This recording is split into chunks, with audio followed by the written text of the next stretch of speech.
These are our Cornish Red Rhododendron stock plants, and we're using a piece of the old bench temporarily that needs to be replaced. So they're in a light shade and it's a mist house. It does have heat in it up the other end of the mist house, but it's quite warm, mild, whatever, stays mild all year. And we do feed and water these.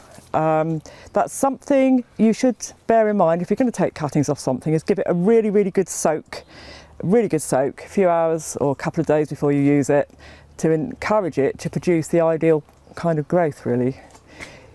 On here, it's quite funny with rhododendron cuttings, some of them have a very narrow window for success, and I would say, from my own experience, that something like that, which if you can just see, it's bendy, springy, but quite firm, that will make an ideal cutting.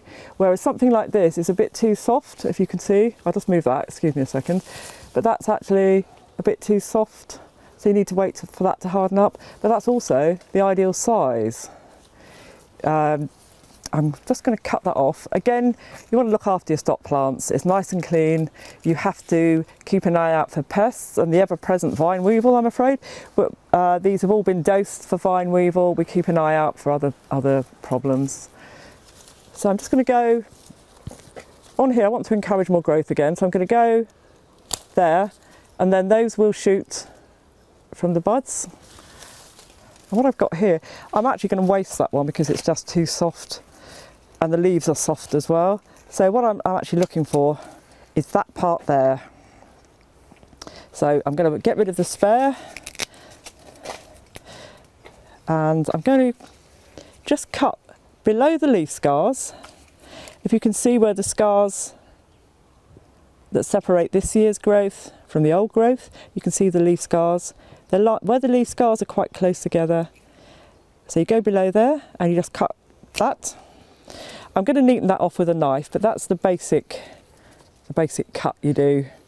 And then you think, right, I've got an awful lot of foliage there, and the plant is going to lose a tremendous amount of water through that. That's far too much. And what I tend to do, I cut off the false leaves down there. I look at that and think, well, it's quite a nice shape. You want to keep as many leaves near the bottom as possible. You don't want a great long leggy cutting with all the leaves up at the top. So I'm going to leave all the leaves down there, but I'm going to have a look at it, and I think I need to reduce about a third. So I'm just going to cut off some of the spare ones that we don't need and try and keep it balanced.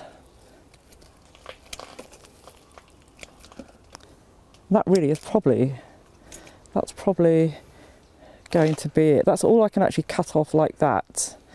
So I will, let me just think. You can, if you prefer, and normally I would use a pair of sharp, clean scissors for that. You can reduce the length of the leaf by a third. So I would do it like that. And then I would dip that edge in some kind of fungicide. You can get fungicides that is soluble in water, or you can get a light powder, but I dip those cut edges in there and then just flick off the excess. So I'll do the same on that side. Again, it's about a third. Again, dip it in the fungicide. I need to trim the base of the cutting off now, so I'm going to get rid of those bits. And I'm going to trim that off. You don't want to go past that, so it is just a question of just giving clean cut. So you've got nice clean cuts, and then you think, well, it's going to root through those bits. On this side, I will just expose the cambium again, so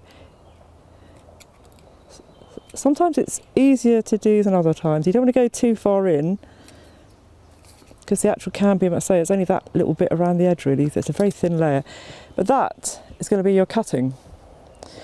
So that's the cutting.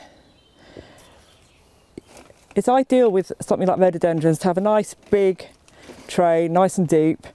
The mix we use is peat or a peat substitute mixed with, there's a bit of perlite in it, but there's also grit, because they do seem to prefer grit.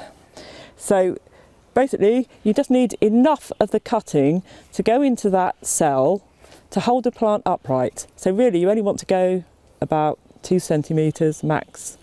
Really, close it up, and that's that. And then we put it under the mist.